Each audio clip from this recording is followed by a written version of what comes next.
The Dave Hooker Show, represented by Banks & Jones, Tennessee's trial attorney.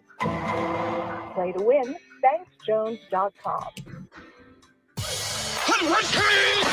The Dave Hooker Show. A presentation of Off the Hook Sports. Objective insight, expertise, top guests. Available on YouTube, Apple, Spotify, and the Off the Hook Sports app. Download now for free. Also available on offthehooksports.com. I compute and obey. Now to Dave Hooker. Ready. Loaded up on the program today. Here we go. Big time news that we told you was going to happen. Schools are going to pay players. It has been done. Is that good or bad for the sport? This guy named Nico is our number one ball headed into summer workouts. Tennessee with a big 865 live recruiting weekend will give you an idea of who Tennessee plans to have in town. Be a lot of 2025 and 6 guys that I'm told, a couple of big names. One, David Sanders, a 5-star offensive tackle I'll tell you more about here momentarily. Also, we'll give you an update on Chaz Lanier before we're done. Is Josh Heupel's quarterback development at all a problem? This comes from Dan Campbell's comments, the head coach of the Detroit Lions, and, you know, he coaches Hendon Hooker. He had a little bit of an insightful tidbit that I want us to dive into. And if Tim Banks leaves, should the Vols... Now, I came up with this one, so don't blame Caleb. But after the discussion we had yesterday, and if you were part of the program yesterday, it was fun. We discussed Jeremy Pruitt's goofiness, but at the same time, how he has a lot of qualities that would make him a fantastic college coach. But he's a little goofy. But he's really good in some things. So would you take him? Tim Banks is at some point going to get a head coaching job. I believe that firmly. I believe Tennessee is going to have to rebuild that side of the ball in 2, 3, 4 years. Would you even entertain Jeremy Pruitt just for funsies? I know the university would never allow you. So this is just for funsies. If it wasn't for the university telling you couldn't do it, would you do it? Do you think most people would? Do you want to start that as a trivia question or a poll question right now? Caleb, how are you, sir? Pretty good. How you doing, Dave? I'm well. What about we start this off, Will? Would you ever consider Jeremy Pruitt to return to Tennessee? Yes. Strong defensive coach. No. He's a nincompoop. Okay. If you I don't know how to spell nincompoop, to be fair. I don't either. I was going to try to help you, and I realized I couldn't. It is time for today's tough question. It's brought to you by our friends at Rick Terry Jewelry Design. Today's tough question. Take a side. Take a stand. The Dave Hooker Show. A presentation of offthehooksports.com. Thanks for the reminder. We will be off on Monday. So Derek just posted, and I want to be sure and take a second to say Happy Memorial Day to those that paid the ultimate sacrifice for what we get to do right here. I love you guys. Love Caleb. Love everything about my life and the freedoms that exist because of those that gave the ultimate sacrifice. So happy Memorial Day, and God bless to those families that are living without loved ones that did it for us. Means a lot. Yes, I totally agree. Just wanted to second that. Yep, absolutely. All right, so is this good that the NCAA is going to pay the players, and it's going to come out of it's going to go away from the private realm, in other words, off the hook sports, of paying players for marketing purposes? It's now going to go through the schools. They're going to pay the players. I actually think this is a worse idea. This is a worse concept than what they had going. And they felt like they had to do something. And sure enough, they made it worse. And I'm going to tell you why. But first, Caleb, I want your take. It's brought to you by friends at Rick Terry Jewelry Design. They want to be your jeweler looking for affordable game day jewelry. How about the Fire Opals, the Tennessee tradition? RickTerryJewelry.com. RickTerryJewelry.com. Caleb, do you like the fact that schools will now pay players instead of marketing people and advertisers like me? No, because they haven't said. They say they can pay players up to $20 million in a revenue sharing model. But what does that revenue sharing model mean?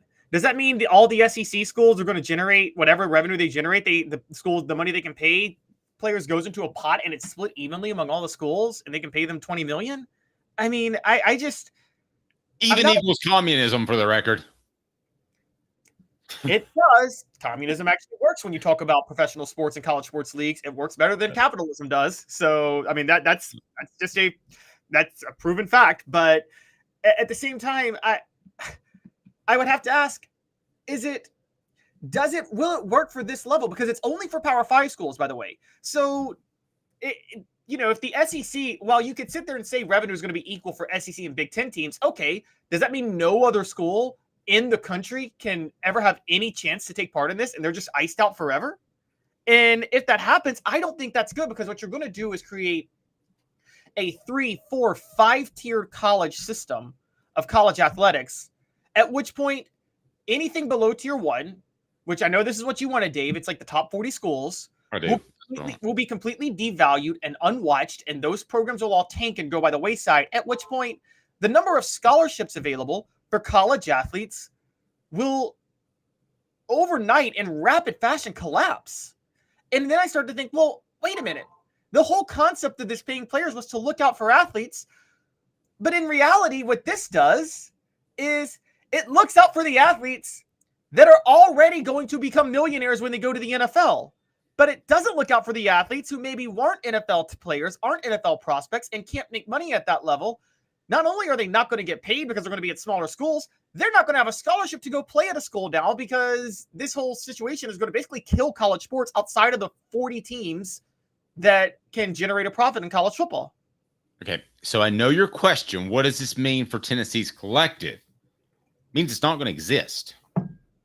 In 5 years, there's not going to be a collective. They're going to run everything in-house. So Spire, guys, I hope you made your money, because you're running out of time. You're not going to have a lot of time. This is a temporary fix from the get. There's not going to be a Spire group. There's not going to be a 12th man for Texas A&M. There's not going to be a Gator, whatever they call it. There's not going to be that. But are you sure about that? Because this is what I don't like about it. Okay, so let me lay this out, because I believe democracy and a capitalist system bears out what should happen, and I think that has happened.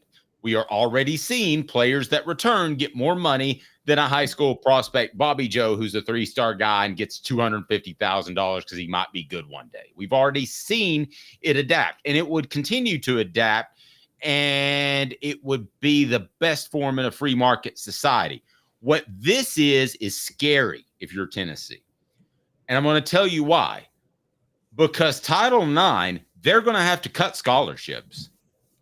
Okay, so they're going to go from 85 to 65 scholarships, I believe. And they're also going to spend less money, that $20 million, on those 65. Now, they're going to have to do some fancy bookkeeping, because, Caleb, you may not know this, but when you actually get a scholarship, did you know the athletic department pays the university real cash? It's not like just go to class and check in. Did you know that? Okay. So it's not like they waive tuition. It's like, no, they're paying for the university. Right. University. Okay. It's like two separate businesses. Okay. So you have that to factor in as well. So you have to pay that cash, which what's UT? My kids go to different schools. But let's say 25,000. So what's 25,000 times 65? Can you do that math real quick for me while I keep talking? So 25,000 times 65 is going to end up being, Caleb. It's going to take a second. I can't do this in my head. 1,625,000. 1.6 million. So you're already down to 19.4 million. Now, are you going to take travel money for recruiting out of this? Are you going to take those visit fees that kids have been asking for? Does that come out of this? Do you get down to 12 million before you actually start to offer deals because of all the preliminary funds you have to pay? That is where I think if you wanted it, listen, I wanted it to stay like it was, because I'd rather deal with the Spire Group or anybody else than the University of Tennessee when it comes to lining up Cooper Mays and Jacob Warren. Trust me, I have my history with the university. And I think most people would feel the same way. With all the bureaucracy and all that's happening, I will guarantee you that college football players will get less in the end because there will be a salary cap than they would have gotten otherwise. And that is the same exact stance of limiting pay for a young man 18 to 22, now 24 years old, that they've always had. It's wrong. It's un-American. Hit like if you agree with me. My son is 19. If somebody told him you can't make that because you haven't been in college 3 years, but he can do the same job as somebody else, you know what I would tell him, Caleb? It's time to give them the one finger salute and hit the door. So this is not helping the college athlete, period. Well, we agree on that, but let me push back, and because I'm a little okay. You will know more than me about this, but how much would you estimate is being spent in NIL money on players at Tennessee right now? Golly, man, I was having that conversation with somebody the other day that has a very close tie to one of the players and family member, and we didn't know. We were around. Do you think it's more or less than 20 minutes? I think it's more, but we were around 10. We were around 10, and then we started thinking of things, and then we ended up at 30, and we really didn't know. And we both have been around college football our whole lives, and I don't think we were within $10 million of guessing, but I would guess more than 20. Okay, so here's why I don't think it would kill the NIL collectives. It's not like a player still can't get NIL endorsements, even if there's a cap on what they can make directly from the university, is what I'm saying. It's not like the NCAA said you can't get NIL money now.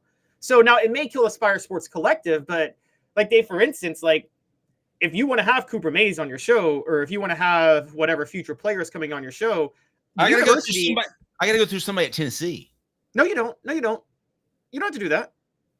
You can still, unless the school itself decides to adopt a policy, but which they would never do, because then they would lose out on recruits. The school is going to be paying the players now under this new proposal. But that doesn't mean that the players still can't get NIL revenue. That doesn't say the NIL can't exist. It's just saying that the revenue from the schools, it's allowing the schools to directly pay the players now. Now, guys, this still isn't sorted out, because there's still Title IX and there's still lawsuits that are going to hit the courts, and they have to figure out what to do, and it's just Power 5. But what I'm saying is, just because the schools can pay the players directly doesn't mean players can't make NIL money, because they remember NIL money theoretically, not in practice, but theoretically is just money that they're making off their name, image, and likeness brand. It's not like when EA College Football 25 does their video game, they have to go through the school. They still can pay the player directly. By the way, did you know some players individually bartered their own deal with EA Sports? Oh, I'm sure of that. I firmly believe that. I'm sure absolutely. That did happen. Nico just decided to be in the game. Well, listen, maybe because I like the way things are, I'm throwing up the red flag and sounding the alarm too strongly. Maybe Spire and collectives will be around forever. I hope so, because it makes Tennessee a better football program. It makes the SEC more fun to cover, and I like it just the way it is. So I could be overreacting, but Caleb, I don't think so. I think this at least, I want to know if you agree with this, somewhat levels the playing field with the Tennessees, who have a very strong collective that's organized, and everybody else who doesn't.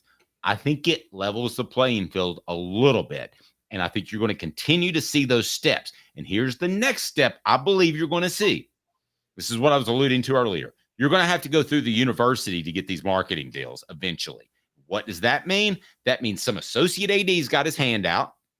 He doesn't know it because he gets a biweekly check.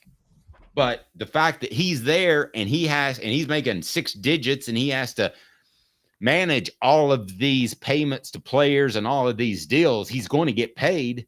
So there's somebody else out there with their hand out. What does that mean, Caleb? Less money to the players. TriStar hats. For the latest in TriStar hats, go to the original. Hats, apparel, and more. Go to TriStarHatsCo.com. TriStarHatsCo.com. It is just down below on the description. Use the promo code HOOKED. Please use the promo code HOOKED, and you will get 10% off. We got license plate flags and everything. And check out this cool hat. You like this hat? What do you think, Caleb? I think it's awesome. I think it's super dope. Pretty strong hat. I got the super dope from the young kids. That means I'm doing something good. Want to take a look at the prospects that Tennessee has visiting this weekend. It's not quite June yet, but it's close enough, in which we will enter the most important recruiting month of the year. It used to be December, first half of January. That's not the case anymore. Want to take a look at a couple of guys that will be in town as we get you set for the weekend. I think the prize, unquestionably, and you can read about this on Hooker's Corner. If you can put that Patreon page link in there, I would appreciate that. We have a list of intriguing visitors that will be in town on Hooker's Corner right now. But I don't think there's any question. 6'6", 270 pounds, 5 stars out of Providence Day School, Charlotte, North Carolina. David Sanders Jr. Interest in Alabama, Clemson, Georgia, Nebraska, Ohio State, but will visit Tennessee. The question is whether or not Tennessee can get in that final grouping. But how big would it be to get one of the top prospects out of the Carolinas and a 5-star offensive tackle that we will not be having a debate 3 years from now whether or not Josh Heupel's talent evaluation was good? It's hard to miss on these type of guys. Yeah, this would be a really big deal. I mean, a 6'6" tackle already. I mean, that 270 pounds, guys, don't worry. That's gonna pick up before he gets to campus and goes through the workout programs. Actually, I liked a little bit of slimness there in Josh Heupel's offense. I'm okay with him being 295, 300 instead of 310, 320. True. I'm skewed by having watched Darnell Wright, who was 335, but he was if you want to talk about most freakishly athletic people ever at a position, Darnell Wright at right tackle might be the most freakishly athletic right tackle Tennessee's ever had. Is that fair to say? Yeah, guy could do a backflip at 335 pounds. It was absolutely bizarre. Go ahead. So I guess what I wanted to say with this is that he's leaning towards Clemson right now. I think that's a reason for Tennessee to target him heavily, because I think Clemson will, if they keep struggling and issues with Dabo keep going, even though I don't think it's all Dabo's fault, and the fans get a little more restless, I think the morale will fall and Tennessee could really scoop in for Clemson. Also, if John Campbell Jr. has somewhat of a breakout year at right tackle, the way Darnell Wright did, you're going to see a lot more offensive linemen take a look at Tennessee, because they're going to realize that offensive line, as much as he's known for his passing attack, is where Josh Heupel maybe where his bread is buttered with NFL talent on offense. Very fair point. Let's take a look at some other guys. What do you think of Jamie French? He's got 2 F's in the beginning of his name. Jacksonville kid. He is a wide receiver, 6'1", 185, 5-star. Ohio State is the favorite to land him. Everybody's predicting him to go to Ohio State at this point. However, Josh Heupel has ties to Florida. And again, this is a program that I think could unravel this year, because they went all in on a national title, opened up their checkbook, and then brought in Chip Kelly, forced that on Ryan Day to say, you're going to run this offense. And they're basically saying, you're going to run this offense. We're going to give you all this money. And if you don't win a national title, you're fired. I don't know if that's the vibe you're getting from Ohio State, but I'm getting the vibe of, if you don't win it this year, we're gone. We're cutting bait. You tend to be a conspiracy person, but I agree with you wholeheartedly in this one. I don't think you bring a guy in with head coaching experience that is going to overtake your offense, and the offensive head coach goes, "Oh boy, that sounds great." That doesn't ever happen. Nobody says that. Hey, I did all this work in here, Caleb. Why don't you come down and tear this down and do something else? Jared Smith is another prospect in town this weekend. What can you tell us about Jared Smith? Y'all are going to find me crazy. This is one that I'm actually predicting he lands at Tennessee. Yeah, I kind of think so too. I think they're a favorite. Guys, edge rusher is you're going to see it with James Pierce. You saw it with Byron Young. Edge rusher is going to become one of those desirable positions to play for Tennessee, because Josh Heupel's offense gives teams early leads and forces obvious passing downs. And then you get to play for Rodney Garner on the other side, who will put you in position to be an NFL star. I think edge rushers are going to love the place. Jared Smith is 6'6.5", 235, 5-star on 247 Sports, 4-star on 247 Sports Composite, out of Alabaster, Alabama, right in the central part of the state, right by Tuscaloosa and Birmingham. would be hard to get him out of there, but it doesn't seem like Alabama's one of the favorites right now. So I think that Tennessee has a very good chance to land this kid, and I think they're the favorite because of edge rushers at Tennessee. Righty. Bryce. His name is Bryce Jenkins. What do you think of Bryce? Washington, D.C., Friendship Collegiate Academy. Tennessee, back in the day, and you know this, Dave, one of their biggest advantages in recruiting was they probably were the SEC school with the deepest ties to the DMV during the Fulmer years. Explain the DMV for those of us that haven't worked it. D.C., Maryland, Virginia, that area right there, basically D.C. area. Rico McCoy came out of St. John's College in Washington, D.C. That's the most prominent one, but there were some other ones too. If I can't remember off the top of my head, you may be able to remember some, but there were some prominent ones. And Tennessee does have some players like Dominic Bailey right now out of St. Francis Academy in Baltimore, went to Virginia. So they do have ties. Bryce Jenkins, 6'5", 315. It would be hard to get him out of Maryland because ever since Mike Loxley's taken over at Maryland, he's actually gotten a pretty good lock on the DMV area. He has deep ties there. But if an SEC school were to get him, Tennessee would be that school. Very underrated area, especially in inner city DC, where they've had a lot of people step up and make sure that guys walk the straight and narrow and are eligible. By the way, everybody's eligible nowadays. Have you ever noticed that? Remember back in the days when you'd have a couple of guys that weren't eligible, they'd have to go to prep school? Yeah, I'm sure they all got smarter. I'm sure they weren't just making up ways. They all followed the Rich Rodriguez. I don't know if you know the Rich Rod at West Virginia model, which was we don't even care. But yeah, it's and also it's basically there's been a lot of gentrification in DC, so a lot of them have moved out into PG County now in Maryland, and the schools are there's a lot more of infrastructure with the schools out there, particularly the public schools. So, but yeah, the area is very good with football. So, but yeah, you're right. Everybody gets in now. Couple more keys to visitors. Yeah, the kids are smarter. That's what it is. The Hemp House, the premier hemp dispensary online with a wide variety, great selection, and strict standards to ensure you only receive the best in CBD or Delta products. Hemp House Chat with 2Ts.com. Hemp House Chat with 2Ts.com. Use the promo code HOOKED. That's hooked for 10% off. Where were we? Bryce Jenkins. Yep. And now we are down to Todd Robinson. Tell me about Todd. He's a 4-star running back out of Valdosta, Georgia, in the class of, and all these are 2025 class guys, by the way. I guess I should have made that point clear. Valdosta, Georgia, for those who don't know, is on the Florida-Georgia line.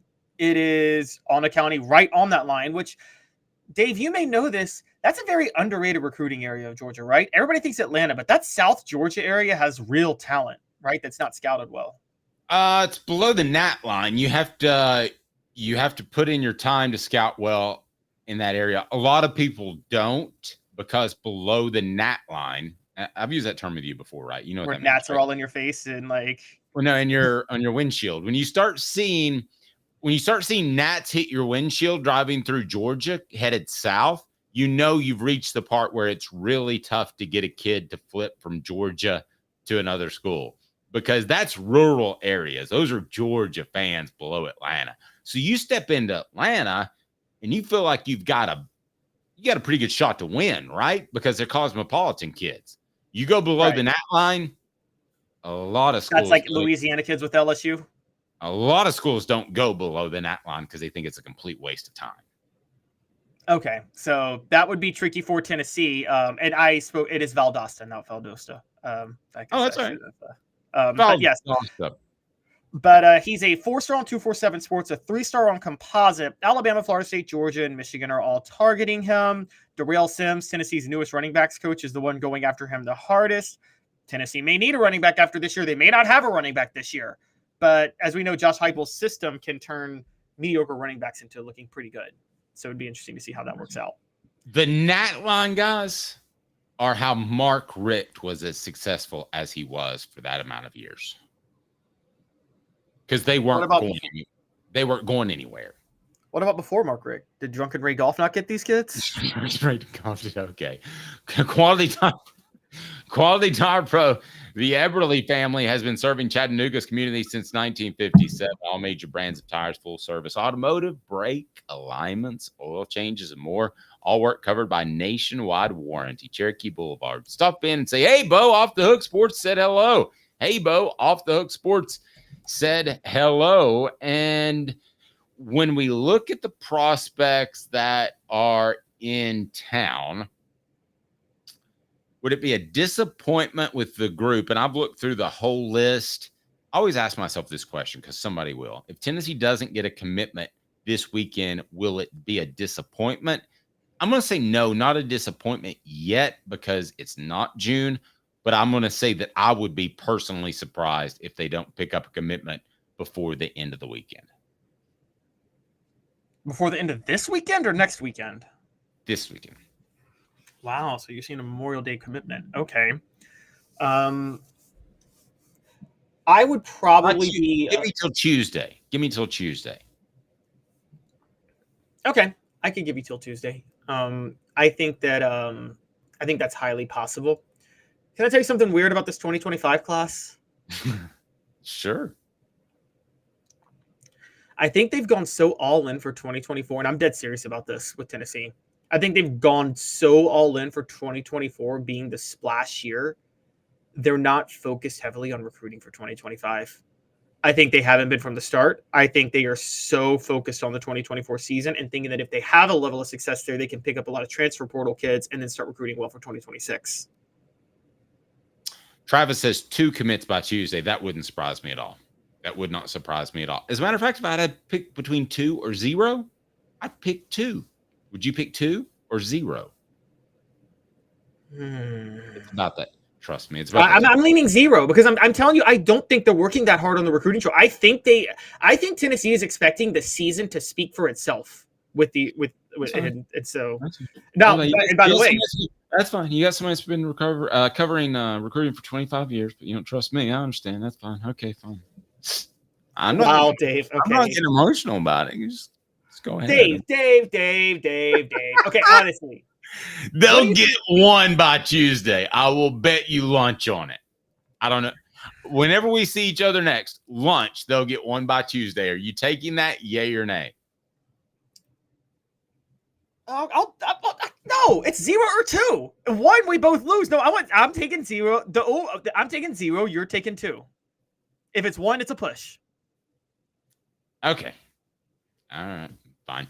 The show represented by Banks and Jones. Give us 2 minutes, and then we're going to give you some more news about Nico. What's going on with him, how summer workout preparation is going, some insight, and why there's no real fanfare, guys. There's no real surprise. He is the most important Tennessee Vol headed into summer workouts. I'm going to tell you why, including some things you may not have considered in 2 minutes with Caleb Calhoun, Dave Hooker, Off the Hook Sports. All-wheel drive, $31,954. 24 Ford Edge, all-wheel drive, $37,975. 24 F-250 4x4 Crew Cab, $54,760. Ray Varner Ford, your East Tennessee Ford dealership. Sports Treasures in North Knoxville is one of the South's largest sports cards and memorabilia dealers, featuring over 10 million sports cards from vintage to modern. Sports Treasures carries a full line of hobby boxes, singles, autographed memorabilia, Tennessee Vol collectibles, fan cave decorations, and so much more. See a museum full of collectibles at Sports Treasures, 4819 North Broadway in Fountain City, and Sports Treasures on Facebook. Sports Treasures, where the real sports fan goes to shop. Have you seen the latest TriStar Hats Co. product? TriStar Hats Co.? What's that? You know, those really cool hats, shirts, tumblers, and even license plates with 3 stars like the official Tennessee flag and stripes like the American flag. Pretty patriotic if you ask me. Ah, gotcha. Seen those. Those are cool. Where can I get them? Simple. TriStarHatsCo.com. And if you order now, there's 10% on any order $50 or more. Plus, use the promo code HOOKED. With the promo code HOOKED, you get 10% off. That's hooked. And don't forget free shipping with any order over $50. Stock up at TristarHatsCo.com. That's TristarHatsCo.com. There are plenty of wannabes out there, so make sure you go to TristarHatsCo.com for the best quality and customer service. Will do, and I'll be sure to use the promo code HOOK. That's hooked when I do to save an additional 10% off. TristarHatsCo.com. TriStar Hats Co. is a trademark of TriStar Hats Co. LLC. Any use without express written consent is prohibited. Now in its 45th year, the second and third generations continue Joe Newbert's commitment. His vision of what this business needed to be, we still try to live up to that. Joe Newbert Collision Center.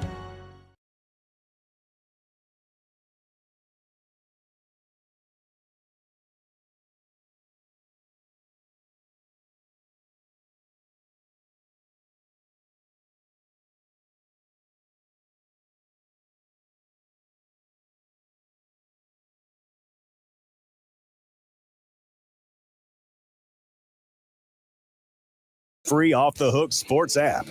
Back to Dave. Nobody Hooker. heard anything you were.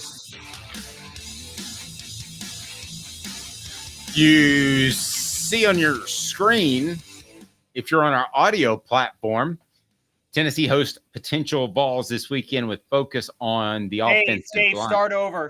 You had us off screen, and so nobody heard anything you said, and nobody heard the music. You just had the Patreon page on screen, and also switch us. That's my bad.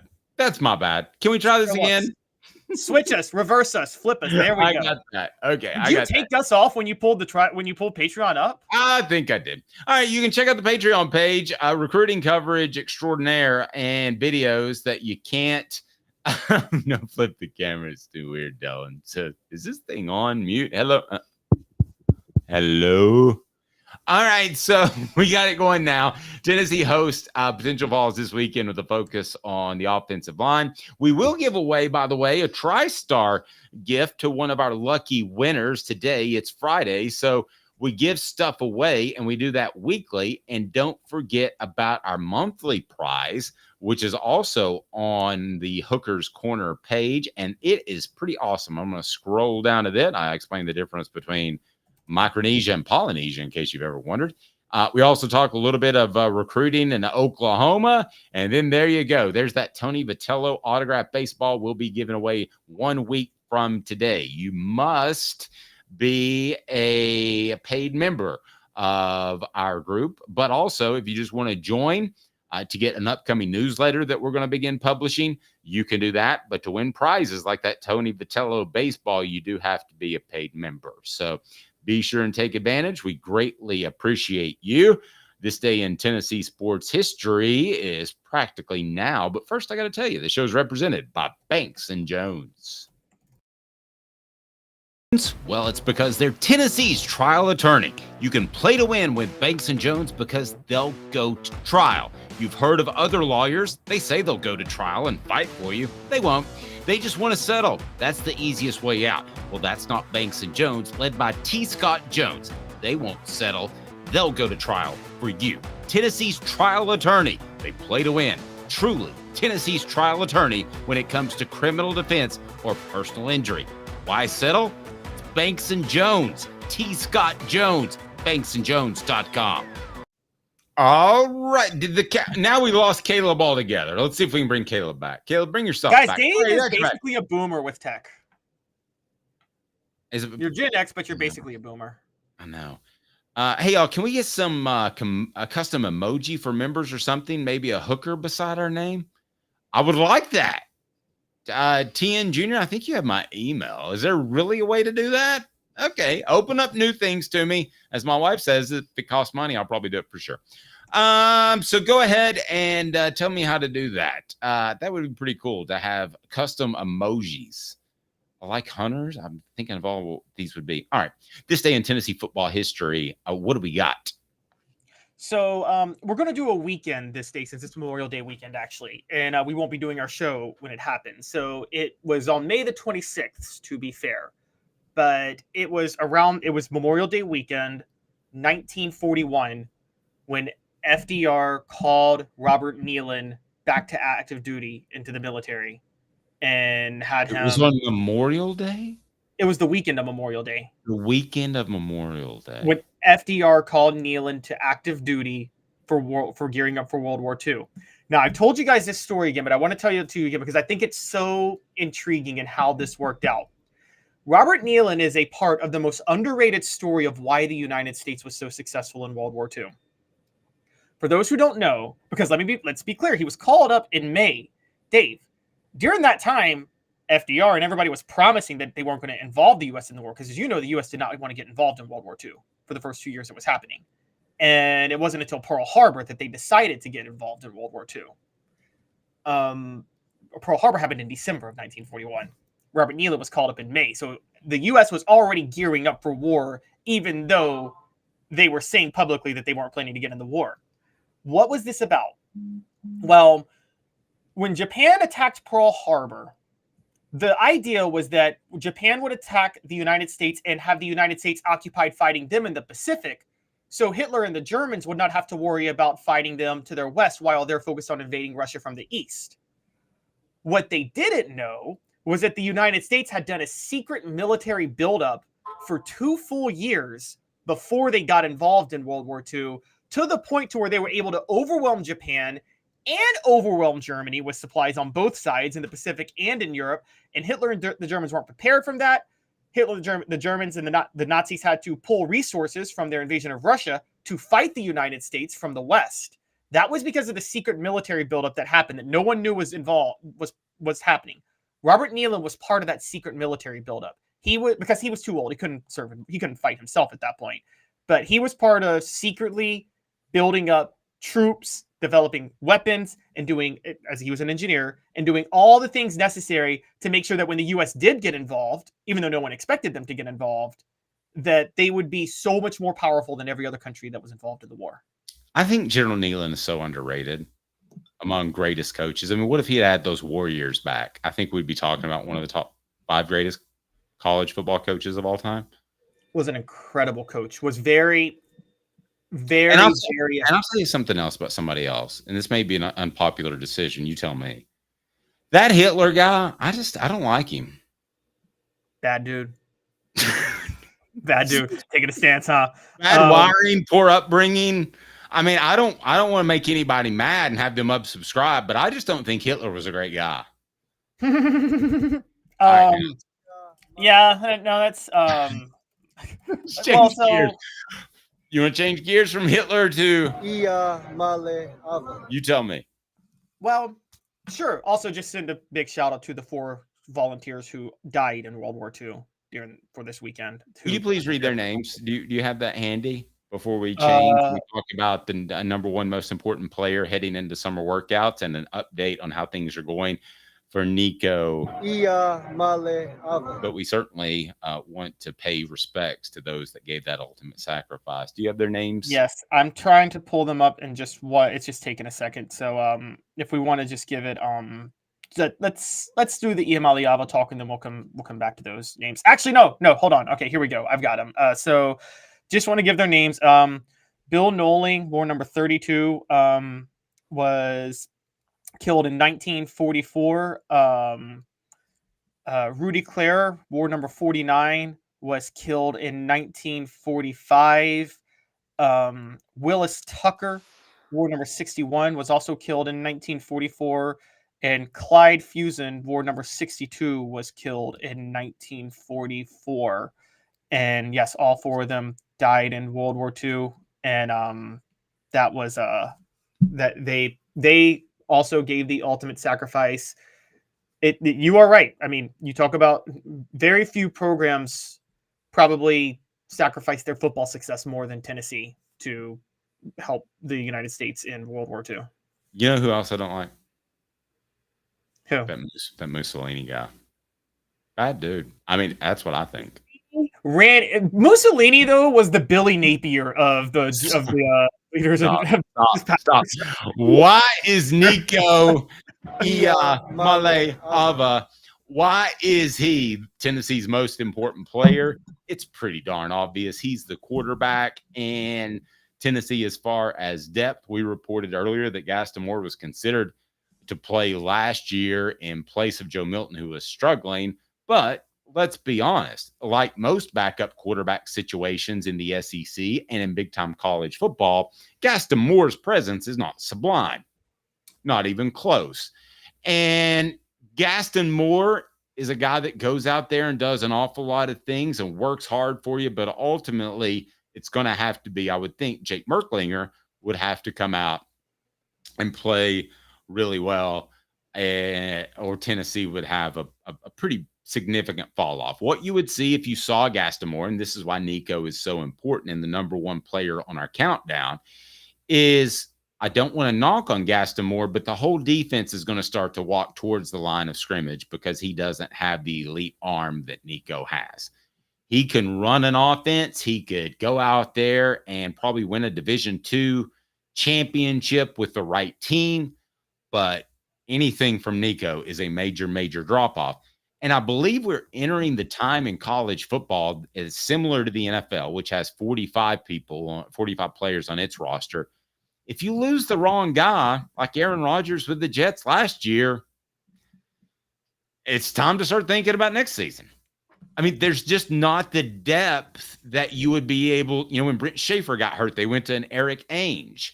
I could go on and on. When Casey Clausen got hurt, did they go to a Rattay? They went to Chris Leak or CJ Leak and then James Banks. Leak or Sims or Rattay. But anyway, there was always somebody they had to go to. Dylan says compared to Joe, Gaston is a solid quarterback. Compared to Nico is a different story.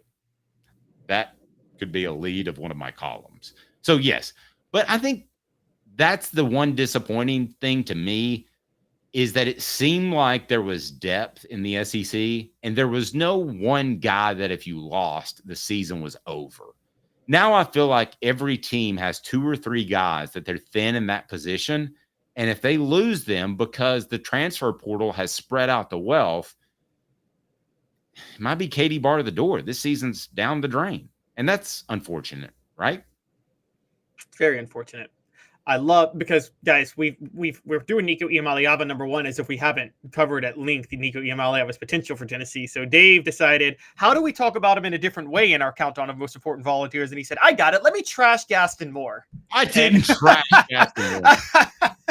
So it's funny you brought this up because I actually wonder, and I think I've asked this to you, but I don't think we've really fleshed it out. Good call on Stalin, Dylan. Good call on Stalin. Go ahead. What'd you say? No, Dylan made a good call on Stalin. He was a bad dude, too. Go ahead. True, but he was the MVP of World War II. I mean, he took out Hitler. So, I mean, he did take out Hitler. Whatever else you want to say, he got Hitler. So, I mean,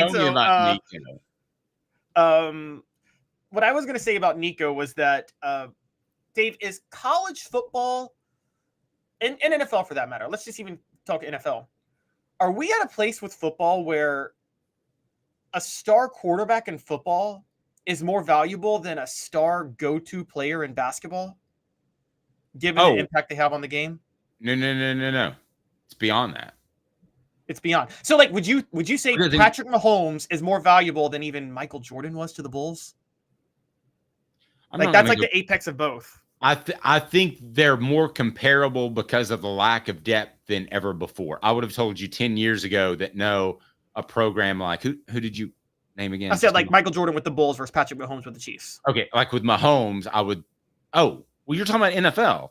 I'm not talking about just the quarterback. Okay, I'm not talking about just the quarterback position. I'm talking about the college quarterback position. I believe it is similar and analogous to a star player in the NBA. Okay, I think, and the NFL is already there, though, I think is what I'm thinking. College is getting, because you mentioned Aaron Rodgers. That's why I was curious about that. Okay, so going to college, it can still depend. Georgia, let's be honest, Georgia can rotate quarterbacks in and out, and they are a national title caliber team, right? Yeah, and not to sidetrack your point at all, please stop me if I'm doing that, but what's the most impactful position in sports? I believe firmly it's a goalie in hockey. I believe that's number 1. And then I believe after that, it's probably, I might be missing somebody, a star player on the NBA like a Jordan making an impact on their team. But quarterback, considering you have 11 men on that side of the ball, is pretty darn impactful. And let's not forget that they're looked to as the leader. Sometimes and it's the most difficult position. Yeah, sometimes like the Anthony Edwards kid who's starring in the NBA right now, he doesn't have to be a leader right now. Well, Nico's expected to be a leader in college football 2024 or at least 2025. Yeah, I agree. And I've always said that I've always said the difference with the quarterback versus like a star player in basketball or a star goalie, you say in hockey, a quarterback can take a really bad team and get them to the playoffs. Whereas I've always said a star player in basketball could take a bad team and win a championship. But I'm thinking you're getting to a level with Josh Heupel's system. See, with the NFL, I'm there. College football, it depends on the coach and it depends on the system they run. I think Josh Heupel's system is very dependent on the quarterback being good and or being able to do certain things and also having the right fit. And I think Nico Iamaleava was created, like I've told you guys, if you found a quarterback created in a lab to run Josh Heupel's system, that lab would produce Nico Iamaleava. Honestly. So I think that's a big deal on this front. Now, going back in college football, I mean, is the first quarterback that you saw where you thought if he goes down, this team is totally screwed? Was that probably Cam Newton? No, it was Mike Vick. Oh, yeah, that's true. Mike wasn't Vick, even, he got them to wasn't the even title close. I'm thinking of national championship winners, though. I'm thinking of title winners. Oh, my gosh. So that team didn't deserve to be there. They didn't deserve to play for it. No, I agree. Who's a national I actually think team? that Mike Vick had as big of an impact on Virginia Tech, considering their talent level and Auburn's talent level, as Cam Newton had on Auburn. I agree. I'm saying teams that won the title. Actually, it's Vince Young. It's Vince Young. I would say Vince Young. If Vince Young is not there, Texas isn't winning the title. That's fair to say, right? They're an 8-4 team that year without Vince Young, aren't they? Yeah, but what quarterback wouldn't? Travis is saying Tim Tebow, but Travis, that's not true. If Tim Tebow got hurt, Cam Newton was going to go win that national title. He was Florida's backup that year. So, yeah, but he was also selling laptops. I know, but not on 2008. In 2008, he was on the team. And the biggest one-man show, Dylan's on fire today. The biggest one-man show, and I've talked to guys who were in their 70s, and they say the only comparisons Archie Manning was Johnny Manziel. If you want to talk about the biggest one-man show, now, he didn't give you any leadership, I wouldn't imagine. Does he? Probably not. But if you want to talk about a one-man show and what he brought to his team, how many of those Texas A&M guys can you even name nowadays besides Johnny Manziel? No, I know. I'm thinking one-man show national champions, though. One-man show, you're right. There have been more one-man shows that haven't won titles. Michael Vick, Johnny Manziel. There was... I'm trying to think of Michael Vick, Johnny Manziel were probably the top two. But, I would, in terms of national championship one-man shows, we're talking Vince Young, Cam Newton, and, is that it? Between the two of them? Joe Burrow, as elite as he was, that whole team was elite, right? That whole team was loaded with talent. Not to take anything away from Joe Burrow, because he was incredible that year. Can Nico Iamaleava, I don't think is going to be a one-man show, but do you think he could have this type of transcendent year? Since we're getting back to him. He won't have to be a one-man show because Tennessee can run the football, but I don't know. I don't think he's the top of Cam Newton, the top of Mike Vick, elite runner that would be a one-man show on a poor team. But that doesn't mean neither would Joe Montana. Okay, but Joe Montana was one of the greatest quarterbacks I ever saw. So it's not I'm not knocking Nico, but to me, different. Yeah, they're different. Message board. Do you see what I'm saying? It's not. He's not like Cam or Mike. He's more conventional, which is what they want. Right. Let's face it. Mike Vick, that was back in the day.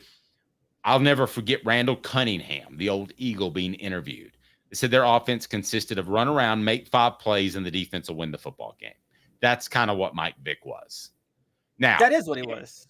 Yeah. Now, Cam Newton was actually used in an offense, but not to the extent of Nico's going to operate within the offense. He'll make plays with his legs, but it's not going to be 3 or 4 times a quarter. But we can say that if Nico goes down, you're talking about, I think, national championship contender in Tennessee, and people think I'm crazy for this, but I think they can contend this year, and I think they expect to. You're talking 8-4, 7-5, maybe if Nico goes down, right? Versus 11-1. I tell you, Dylan's throwing heat though. Maybe the best MVP I ever saw, even though they didn't win a championship, was Bryce Young. His last year. Yeah. When everybody got mad at me because Bryce Young and Hendon Hooker won the game, but I'm like, Bryce Young was the better quarterback in that game for anybody who watched it. Bryce Young was the best quarterback walk in the face of the earth that weekend, the way he played. And I'm counting I'm counting the NFL guys. The way he played that day on that weekend, he won the quarterback derby. Tennessee beats Alabama by 14, 18, 20 points, if not for Bryce Young. Oh, I totally agree. Here's a big one. Dave, here's the most underrated one-man show of all time, and no one ever remembers him. But it's the whole reason Rich Rodriguez didn't go to Alabama. Pat White. Remember Pat White at West Virginia? Covered Pat White.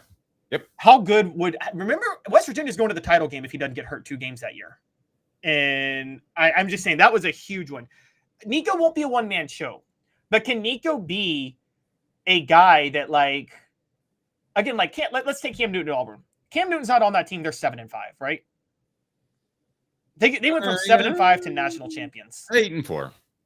8-4 to national champions. Can Nico have that level of an uplift on Tennessee? Yes. I think he can. Yes. From a 9-3 team to a national championship team? I think 8-4. I think maybe. Look, where does Tennessee go if Nico's hurt? How good do you think they do with Jake Merklinger at quarterback?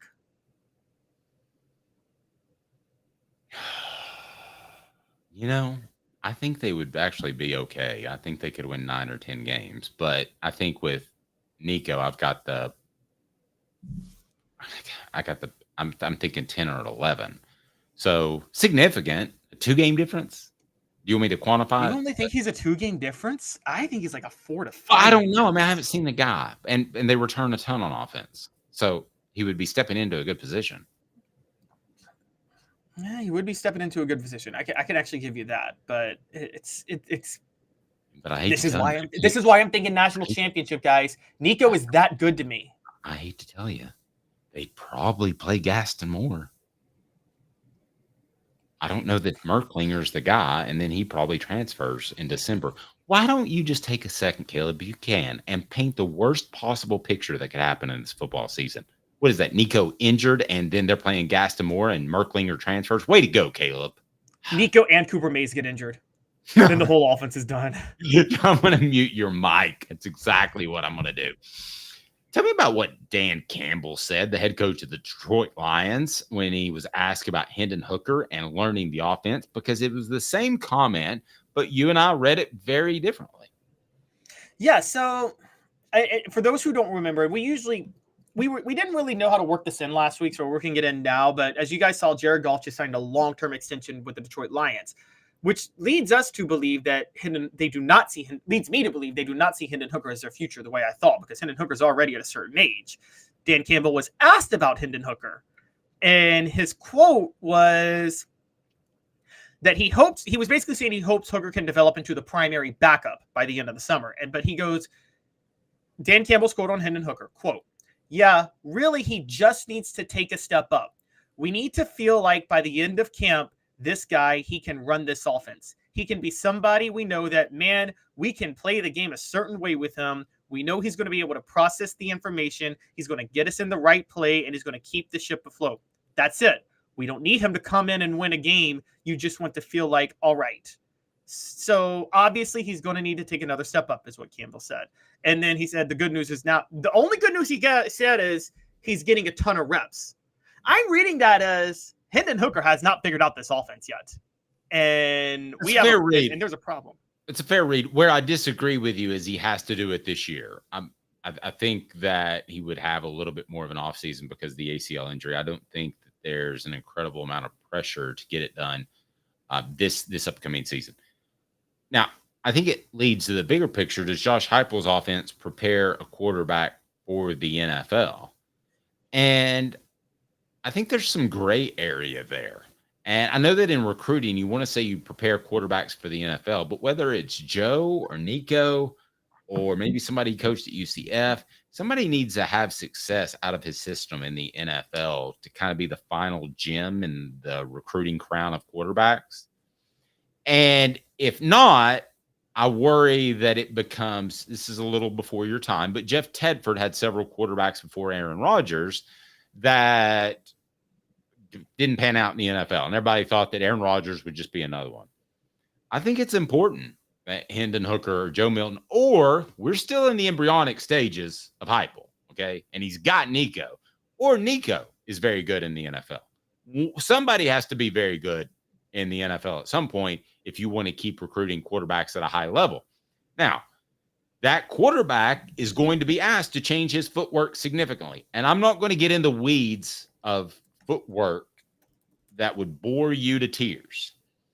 But I can tell you the hopping footwork that they teach, where you hop to one side and hop to one side, is to cut off half the field so you're looking at less. Those in your video platform, you can see me trying to act this out on a little bitty screen. I look like a doofus. But the bottom line is that's not what you're going to do in the NFL. If you can't read the whole field in the NFL, you're going to be in trouble. Hit like and subscribe if that makes sense. If you think Tennessee needs to have a quarterback have success in the NFL, if they're going to be quarterback which who knows? They've had 2 drafted lately. Maybe they're heading in that path. I don't think Milton's the guy, but who knows? You don't think Hooker's doing very good in Detroit, but that's not to say he couldn't be like Joshua Dobbs and go somewhere else and have a chance. I think he's a gamer. Now, I'm not going to get into who practiced better before and whether or not they should have started Joe or Hendon. You and I have the same exact stance on that. But I do think Hendon is a gamer. I think you would agree with that. Maybe Josh fibbed about the practice thing a little bit because he judged the wrong guy the wrong way. But Hendon Hooker's a gamer. So I think if he gets an opportunity like Dobbs got with the Cardinals last year, I think he can be a very good quarterback in the NFL and better than he looks in practice, which coaches hate that, but those guys do exist. Hendon Hooker. This is my issue. Not with him, but you're right with Jeff Tedford, by the way. And guys, read about what the Packers had to do with Aaron Rodgers. It was actually one of the best scouting jobs ever done by Mike McCarthy or anybody. He saw the potential, but he knew that Aaron Rodgers wasn't ready. So he sent him to a camp to retrain his footwork for 3 years before he could start. So they drafted him. Issue with Tedford as well. I did not know that. It was a footwork issue. They actually they had to send him to summer football camps as a pro quarterback to relearn his footwork. We got this football camp for you. What's it called? Just for feet. There you go. There you go. So, yeah, he had to do that and redevelop everything, retrain him. So he just saw the potential. The question I have is, in college, can you sabotage a potential NFL career by teaching such bad habits that are good for your program but not good for the NFL that a quarterback can't unlearn when they get to the pros? Okay, well, yes, maybe. Okay, I'll give you an example. You want an example? Sure. I know a defensive back that went on to star for about 8 years. Well, just go ahead and look him up. Jabari Greer. You look up Jabari Greer real quick. I know Jabari Greer. I know Jabari Greer. Well, I know you do. How long did he play in the NFL? Because I can tell you he played long enough to win a Super Bowl. Yeah, he played basically 0 snaps his first year because they told him you have to relearn everything from the. I'm not going to name the coach. There's no reason to throw dirt on his name, but you have to relearn everything. So just take a year off and relearn, and don't worry about trying to get on the field. That's what happened with Aaron Rodgers. That's what's happened with Jordan Love, who's also with the Packers, coincidentally. It's happened with a lot of guys.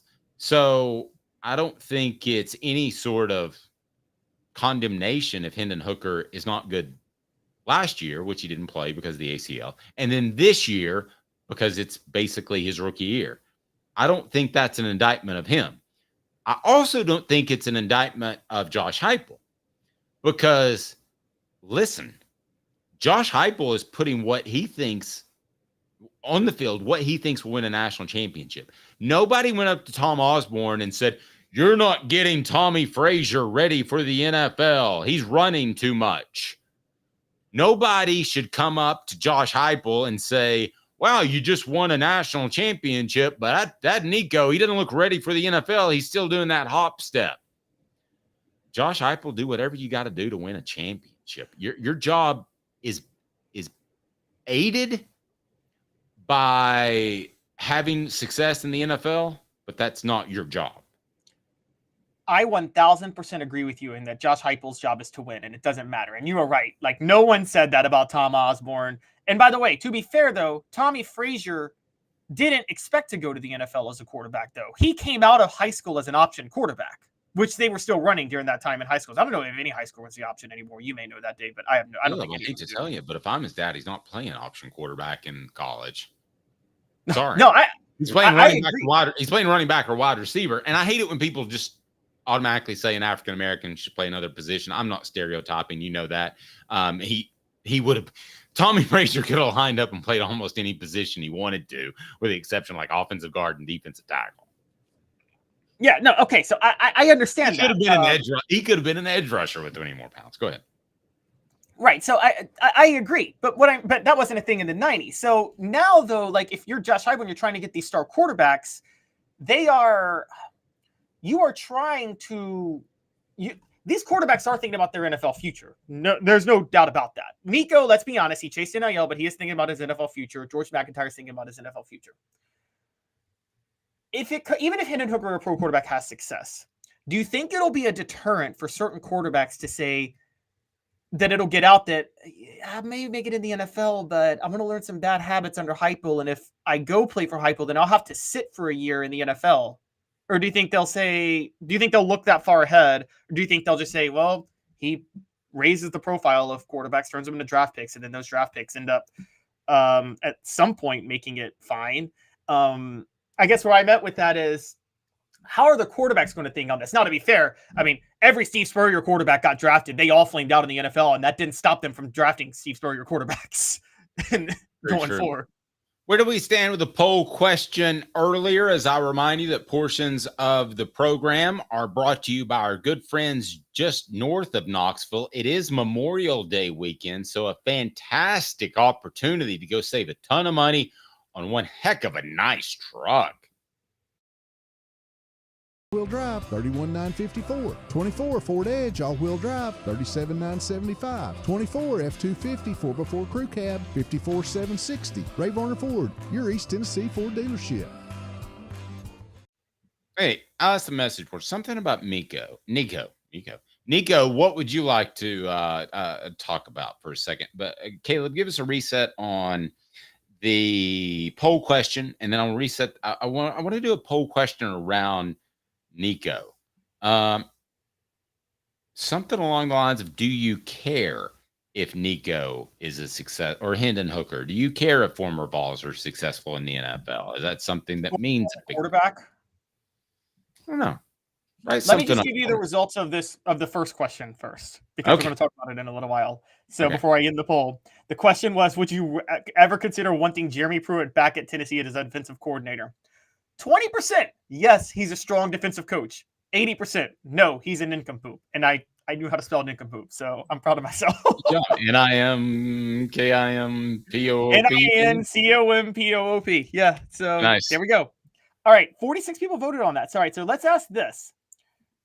Do you care if former Vols QBs are successful in the NFL under Josh Heupel? I like it. Get that in there, and then we'll have the answers. But first, 60 seconds from Medicare Misty. Your parents could benefit, and perhaps you as well, from free Medicare advice. 19 years this year. I've been in the community since 1993. You're getting a lot of information. Unlike when you were working, they made the choice for you. Now you have to make the choice. Come to us and let us help you make it easy. Call Medicare Misty, MedicareMisty.com or 423-777-5577. Let us help them sleep at night. And we call her Medicare Misty. Support our sponsors. That's why they're here. Again, no charge for Medicare Misty. What's our new poll question before we get moving? Okay, so do you care if former Vols QBs are successful in the NFL under Josh Heupel? No, just win at Tennessee, baby. And yes, it's good for the program. Those are the two options. Yeah, Dylan's right.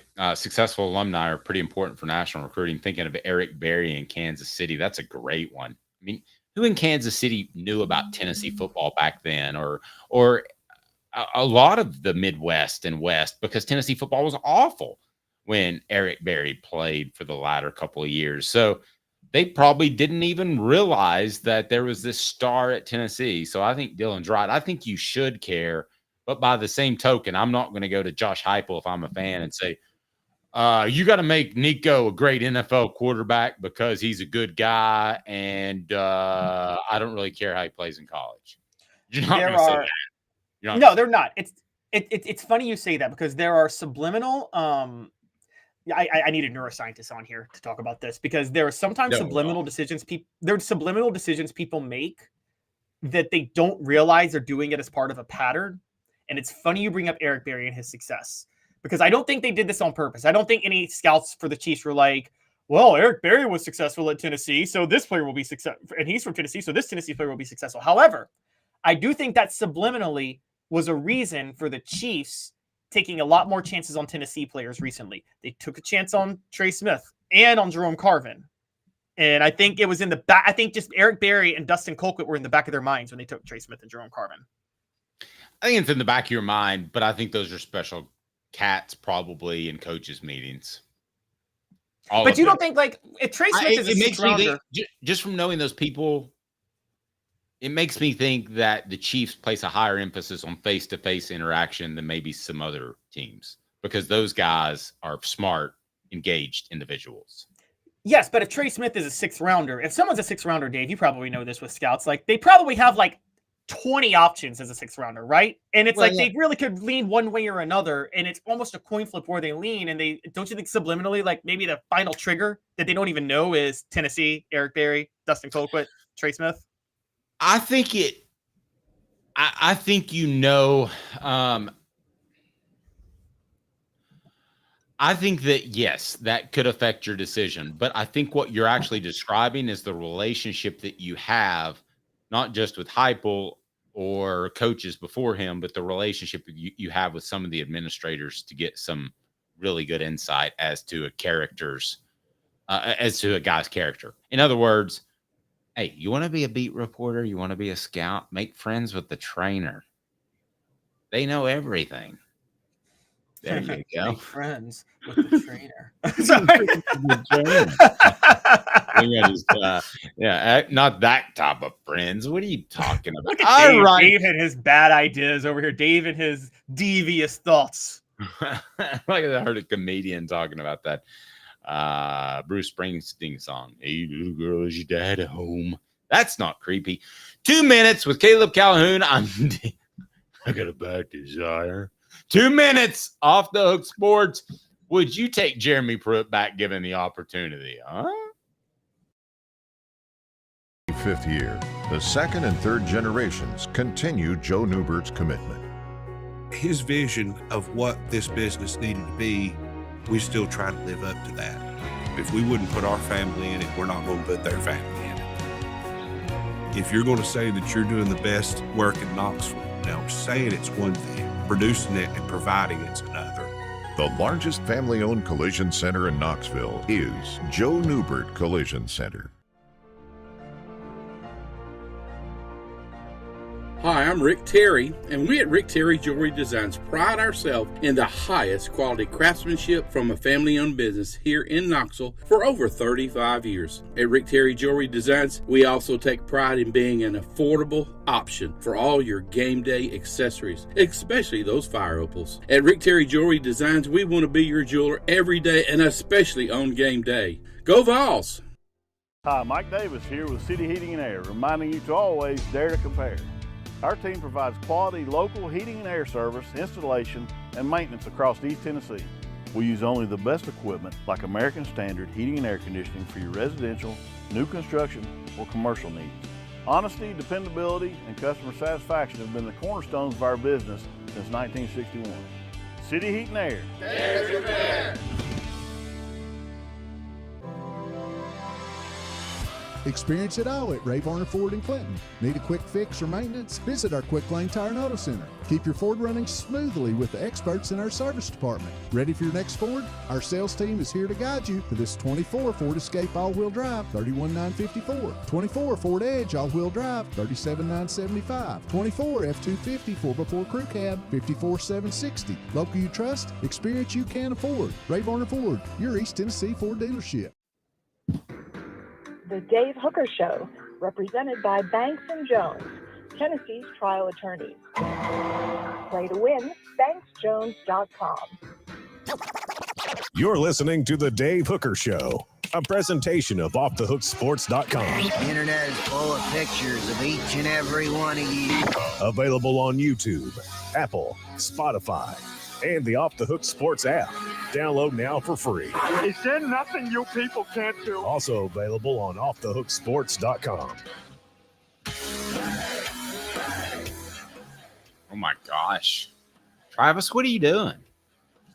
I mean, Travis gets on me all the time for being hard on Joe Milton, and then he just threw Hendon Hooker under a big orange bus. Well, that's because Travis is a Joe Milton stan, and so he's trying to throw Hendon Hooker under the bus because he's still bitter about Hendon Hooker taking Joe Milton's job from him. Some of us actually formulate our opinions without an agenda, and I want to give Travis that benefit of the doubt. I do. Travis, you know I love you, but I just had to troll you for a minute, buddy. Travis was one of the very first. We appreciate all you guys. By the way, we just hit 5,000 subscribers, which I know in your day-to-day life's not going to change a lot, but it meant something for us. And I can't thank Caleb Calhoun enough, because this time last year, I think we were sitting at about, I want to say 800. So, but it's by the way, I got to say something light real quick, because you brought up the Bruce Springsteen thing, and it's Memorial Day weekend. And I saw some like pro-campus, like protesters or counter protesters a few weeks ago protesting like pro-America. I got interrupted. Meat drinker, you said I think Nico's a bust. No, I think he's elite. I'm sorry. That just threw me off. Go ahead, Caleb. So basically, there were these counter pro-patriotic protesters at a college campus, and to show their patriotism, they played Born in the USA. Guys, if you play Born in the USA to sound pro-America, you sound like you don't know what you're playing. Yeah, that is the most anti-American listen song. To the lyrics. Yeah, that is the most anti-American song in the history of America. Almost as bad as "Hey, little baby, as you got home." Yeah, no, it's as bad as when people play the Kendrick Lamar song "Swimming Pools" to pour shots to, because the song says "pour up." Anyway, I don't want to hear it. Don't want to hear it. Don't want to hear it.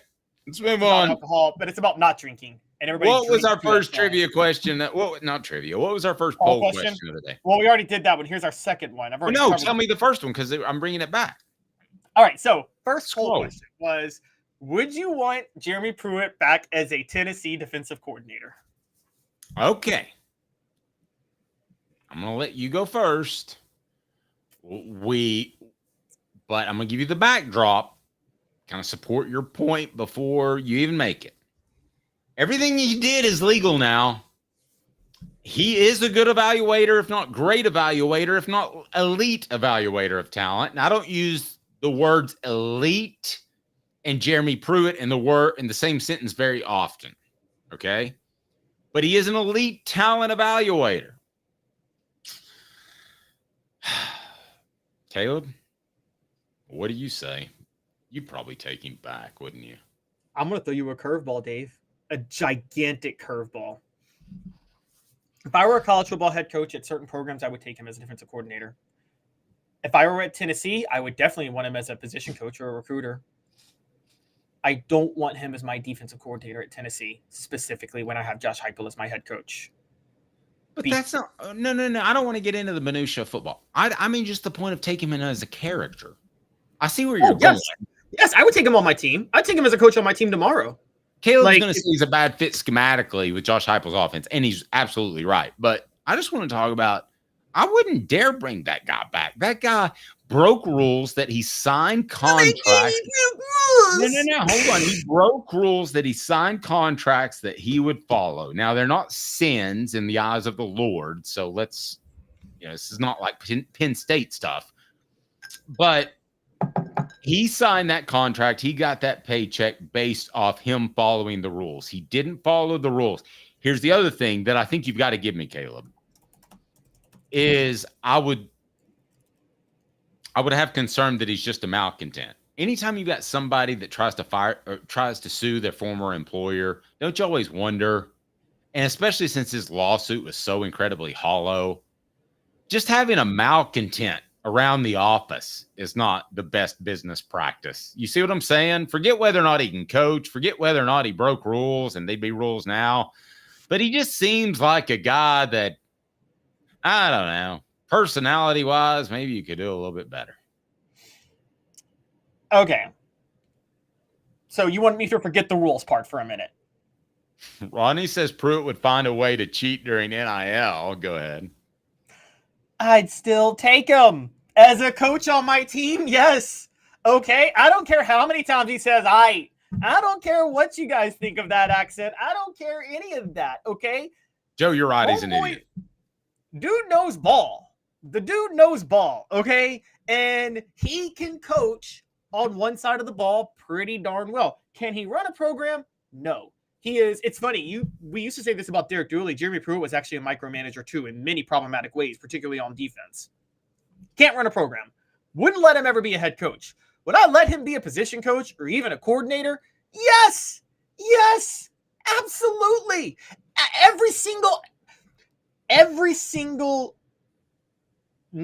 of Alabama's first 3 national championships happened with Jeremy Pruitt on the sidelines as an assistant coach. Nick Saban's calling card was the secondary. Jeremy Pruitt was his secondary coach. Jeremy Pruitt was the one who churned out all of those elite defensive backs from Alabama in the NFL in the early 2010s. Now you're going to say that was all Nick Saban, okay? And so I'm just saying that no, Jeremy Pruitt had a huge role in that, okay? Jeremy Pruitt as a coach, yes, Jeremy Pruitt knows ball on one side of the ball. Yes, I take him as as an assistant coach. I think he knows football better than a lot of people were giving credit for.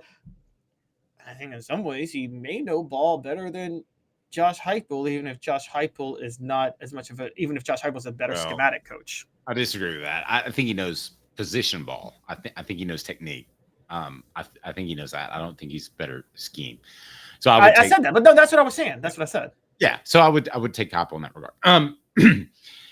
The other thing that you have to remember, and I can't remember who it was that brought this up. It was right up the line. He did talk a lot of stuff about Tennessee. He's a Bama guy. So what Travis is hinting at is, whether or not he's meaning to, is that he's a mercenary, right? Well, yeah. All coaches are mercenaries. Josh Heupel is a mercenary, but there's a difference between a mercenary who enjoys the process and a mercenary who's just bumbling around like a doofus. Okay, so, I mean, Josh Heupel, I've said it before, if the Dallas Cowboys gave him $50 million a year, he's probably cruising out of here and he's the next head coach of the Cowboys, right? I mean, who wouldn't? Who's not going to take the $50 million?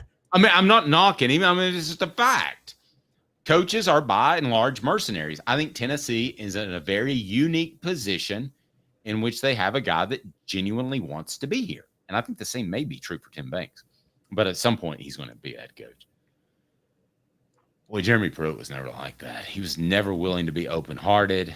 I guarantee you, if they told him that he had to pay a buyout clause to be the head coach at Tennessee or at Alabama when Nick Saban retired and up and leave Tennessee in a heartbeat, he'd do it for less money.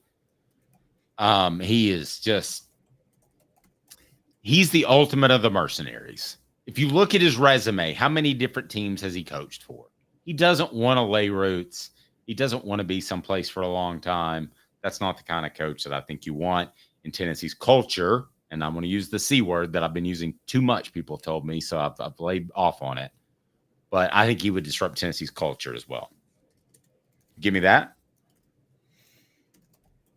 I mean, I'm not going to give you that. I'm talking about as an assistant coach, all assistant coaches are mercenaries. All of them. Every Nick Saban assistant has been a mercenary. Who cares? If you're a good head coach, you rotate your staff in and out pretty easily. This isn't, most coaches, and this is the truth, It's not like the Fulmer years, guys. You don't build a staff that you expect to be with you for 20 years that will never go for promotional roles. By the way, that was Johnny Majors' problem. I can go back in history. I can tell you this. Johnny Majors expected sheer loyalty from his staff no matter what, and for them not to look for better opportunities because he felt that they owed it to him to work under him. And I'm sure you know about that, Dave, right? And yes. And J-Mac, you're right. Teachers, fast food workers, talk show host, we're all mercenaries to some everybody's a mercenary. Yeah. Okay. So Travis, I'm gonna give you this. Travis says, hold up, you're saying Pruitt's a better talent evaluator, better defensive coach, and now a better coach than Hype. That is such a strong man. I never said he's a better coach schematically than Josh Heupel. Okay, I didn't. You can throw that out the window. I never came close to saying that. You were borderline. No, I said Jeremy Pruitt. I didn't even say he's better at development of talent. Okay, I said he's a better talent evaluator. I said he's a better talent evaluator and a better defensive position coach than Josh Heupel would be because Josh Heupel's not a defensive position coach. Okay, so Travis says he's a loser who has only won on loaded teams. Hold on, but fair enough. But he helped develop a lot of those players. And by the way, Tennessee's legendary 2022 season where they went 11-2 and finished in the top 6. Let me just name their all SEC guys real quick. Hendon Hooker, Jalen Hyatt, Darnell Wright, Byron Young. Guess who signed all 4 of those players? Geez, I'm trying to remember his name. What was his name? I was Pruitt. Let me ask you this. If Pruitt comes back to college football, which I think he eventually will when the show cause is over, how will he be viewed? I mean, will he even get the sort of opportunities like at a Tennessee? I mean, let's face it, guys, Tennessee drove him through the mud pretty good. I don't know that he's going to get a solid job anywhere else. I think he'll be someplace I think he'll be someplace 2 or 3 years, small, and then they'll finally say, all right, you've served your penance. You can get a real job. And by a real job, I only mean like a, mid-level SEC job, mid-level Big Ten job. What's hurting Pruitt more, here's where he's different from the coaches I'm about to name. He hasn't had the level of success on the field as a head coach. However, Arkansas just hired back Bobby Petrino as offensive coordinator, who was fired in disgrace and then got fired by Louisville because he couldn't win on the field, and then just was Jimbo Fisher's offensive coordinator and got Jimbo Fisher fired. It ain't like Bobby Petrino has had some track record of success on the field in the last 10 years, Dave. And Arkansas just brought him back after he was fired by Arkansas for some really shady stuff. We know that. Hugh Freeze is the biggest snake in maybe college football history, okay? And he got hired at Auburn despite being that level of a snake. And so if those two coaches can get hired back, I think Pruitt, who, let's be honest, maybe not in the rules of college football, but in the eyes of the Lord, Bobby Petrino and Hugh Freeze behaved way worse than Jeremy Pruitt, right? Well, yeah. But those are almost two different things. I almost don't like talking about those things. I know that, but like if you're you're really saying I can't touch a guy that was paying some players and that's not even a rule anymore? Look, I'll go even further than you. Beyond Jeremy Pruitt, if we want to just take whoa. Let's make sure you know where I'm coming from. I would have never hired the guys that we're talking about that committed crimes against humanity. Those aren't even on my list. Well, Hugh Freeze and Bobby Petrino didn't commit crimes against humanity. Let's be fair. I think they did. Hugh Freeze has alleged, maybe, but Bobby Petrino cheated on his wife. That's not a crime against humanity. Okay, fair enough. I mean, that's a morally wrong thing to do, but that's not Penn State level crime against humanity. Florida's got guys going like $150. What's the fastest you've ever been in a car? I don't think I've ever cracked 90. I'm a safe driver. Yeah, me too.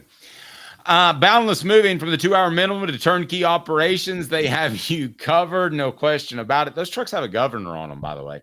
And we want to remind you, Apex Apparel Group Design. Go to yourapexapparel.com, and they are a full brand marketing company. And if you mention Off the Hook Sports or Dave Hooker, all you got to do is call Tyler and you get 15% off. The number's right down there, 865-919-3001, 865-919-3001.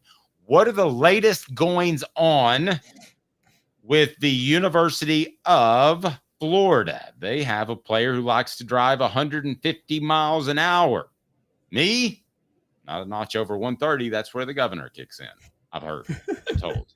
I don't know that. Yeah, so this says they're having to deal with this stupid lawsuit. Well, not this stupid. It's actually a very legitimate lawsuit with Jaden Rashada. I mean, stupid, like it's just so frustrating and stupid that for them that they have to deal with it. It's like, that's what I meant to say. But yes, Florida has been dealing with the Jaden Rashada lawsuit as it is. Meanwhile, defensive lineman Michael Boyro, I think is how you pronounce it, was arrested over the weekend and spent 2 nights in jail, according to On3 and Gator Online's Zach Albalverde. He's facing charges of, get this, fleeing deputies at 150 miles an hour and causing serious injury with the vehicle. He was released on $60,000 bond.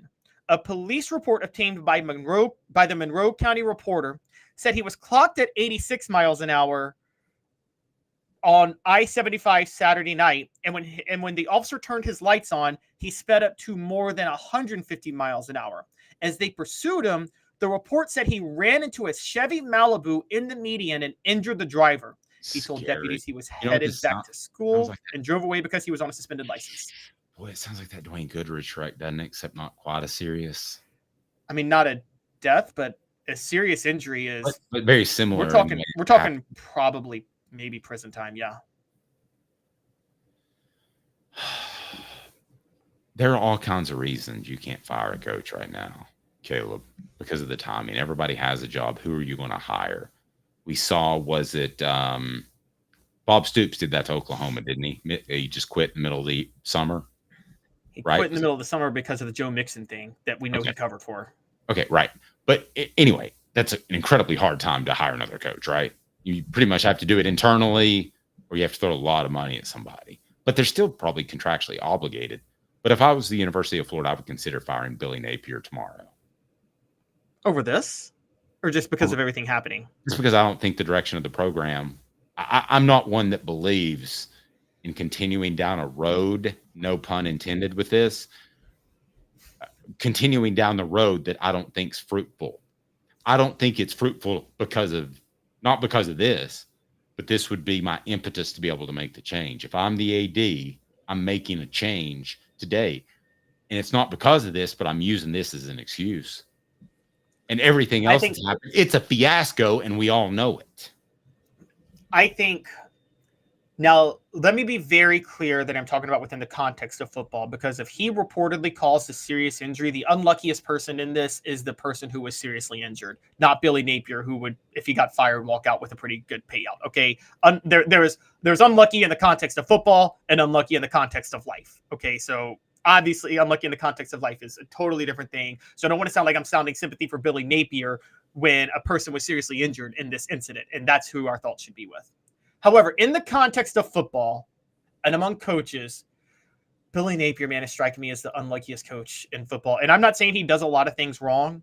He does. But like Kirby Smart is letting Georgia players left and right go have traffic incidents and go kill people in their traffic incidents and defending them for it. Okay. Billy Napier had this. There's the Jaden Rashada thing that I don't think is his fault. I think Billy Napier did with Jaden Rashada. Jaden Rashada is suing him. He thinks it's his fault. Well, okay, but hold on. I don't think Billy Napier, here's where I say it's unlucky. I think Billy Napier did the exact same thing every other coach has been doing at a high level with Jaden Rashada, which is coaches have been. Caleb, I'm sorry. Maybe coaches have been doing that, making promises that they shouldn't in recruiting. But when you do something like this, it's proof that a lot of coaches are stupid. A lot of football coaches are stupid, and this guy's stupid, and I don't want him to be the head of my program any longer. Well, I don't care. I don't care if I point to this or if I point. Josh Heupel promised Nico Iamaleava the NIL money. It was there. He did it on the promise that his boosters told him it would be there. But the money was there.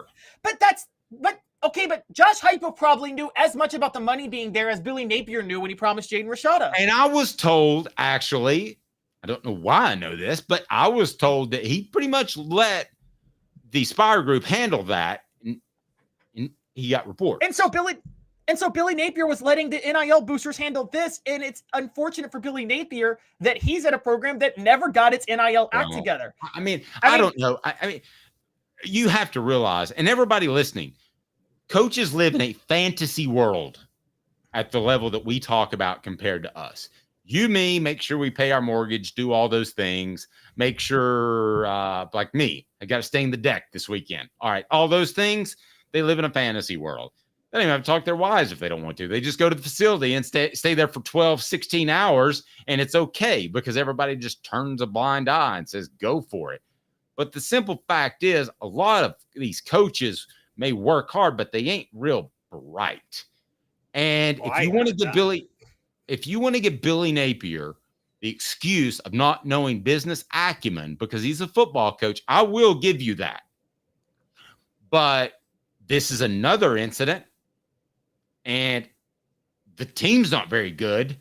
All that piled together on a end of May, beautiful afternoon makes me think, man, can I go get Urban Meyer out of retirement? Slight exaggeration, but is there somebody I could go get with $10 million a year? What are you doing, Mr. What are you doing, Mr. Stoops? Okay, I'm largely with you in the terms of Billy Napier as an on-field coach is clearly got issues. I think his problem is, and I think you and I both agree, he probably has too many off-field analysts. He took what he learned from Nick Saban and he's taking it to an extreme, right? Where he's like, let me have too many off-field analysts and we're going to create too many issues. My thing is, okay, these two issues, take on the field, that's relevant. The Jaden Rashad incident and the 150-mile-an-hour incident with this Florida player. If hypothetically Josh Heupel were head coach at Florida, do you think it would have gone any different with those two situations? No. I think Josh Heupel's smarter than Billy Napier. I don't think he would have put himself in the business position. How? You don't think he would have promised him $1 million over the phone? Well, maybe Danny White gets a little bit of credit because he hooked him up with the Spire Group early enough. But that's my point. No Danny White, no anything. Just if Josh Heupel was at Florida, what would he have done different than Billy Napier did? Well, we've all bought a house. We've all bought a house. It's not as if he has zero business acumen. I would trust, to answer your question, I can't say that he would do anything different, but I would bet that he would do something better than Billy Napier. I would bet. He would coach on the field better than Billy Napier. No. I bet he would run a better program than Billy Napier. Mr. Detail-oriented has done nothing but hire about 50 coaches. Before we're done, I do want to mention one thing real quick, Caleb. Guys, you heard it here first. This is going to happen at Tennessee, okay, before the season. I don't even know how to spell some of the names of the cars that they're getting, okay? We're talking $250,000 cars, okay, that are electric and go 0 to 60 in 1.6 seconds, that go 200 easy, that the governor doesn't kick in till about 185, which there's no point in that. 135, maybe not. But I'm telling you, this is going to happen at every single school that's in NIL because these guys are getting sweet A cars. Should there be, at this point, because of the acceleration on electric cars, we're going to see this with, are the issues with athletes going to spur an idea of federal regulations on how quickly electric cars can accelerate? Because there's none of that right now on electric cars. And it's so dangerous for teenagers because we all drive stupid when we're teenagers. Or how much, or maybe, I don't know. I don't know what they're going to do, but I'm telling you.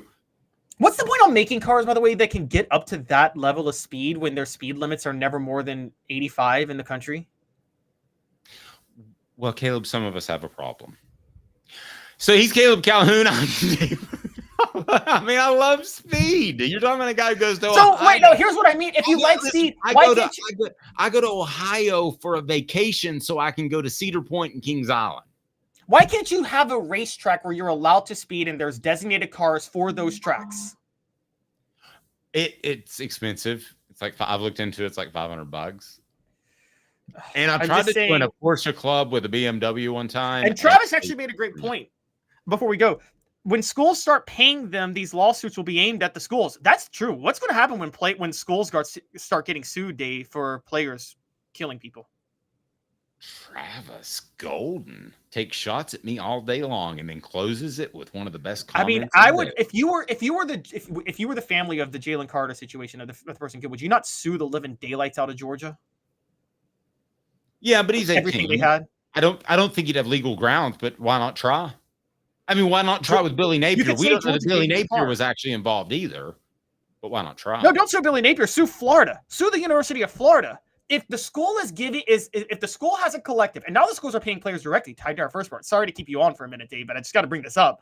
Tied to the first thing we talked about today, if schools are paying players directly, and then they're helping players with collectives get money for cars, and these players are representatives of the university, why can't you sue the university into oblivion if a player causes a serious injury in a car? Mead Drinker says you can rent a souped-up Lexus for $6,000 and race it all weekend long. Sure you can. But do you have $6,000 laying around that you would waste on something like that? I mean, I don't. Maybe I'll win the lottery one day and I would have that sort of discretionary income. Here's the problem. These guys have no bills and a ton of discretionary income. Spend it on alcohol. Spend it on alcohol and throw a party and bring a bunch of girls to your bedroom. That's the safe way to have fun. I want to close it on a serious note like we began it. This is Memorial Day weekend. Thank you very much for those that have served and paid the ultimate sacrifice. It's not just Veterans Day, it's a little bit more. So to all those families that didn't get those years with your fallen loved ones, thank you too. I can't imagine how you look back at life and think, what if he hadn't have had, or he or she hadn't have gone to war? Caleb, anything else you would like to add? No, I'm totally with you on that. And you're right. This is very different from Veterans Day. All due respect to the veterans, this is a special. This is specifically reserved for people who actually paid the ultimate sacrifice and didn't get to come home. And not that we don't appreciate all veterans who served, but there's a different layer, obviously, for people who didn't make it home. And yes, just want to think about everybody who has lost lives and who are in danger and harm's way today. Hey, be sure you're following me on Twitter at the Dave Hooker or at OTH Sports Media. Caleb, what's your Twitter handle again?